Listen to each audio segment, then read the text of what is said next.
1 tomorrow, so you can expect traffic in that area to start picking up a few hours before then. And Love and Life isn't the only music festival in town this weekend. The Breakaway Music Festival started back in 2013, and a few years later it expanded to new areas, including here in Charlotte.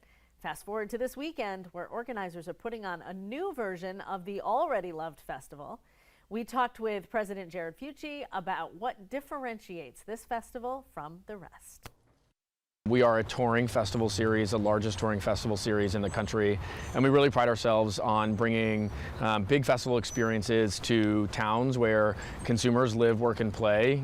Calling Charlotte home since 2017 has been a great honor. This show has taken place a few different places. It's at ZMAX Dragway, actually twice this year, in May here, Friday and Saturday this week, and then we'll come back actually to Charlotte later in the year in September.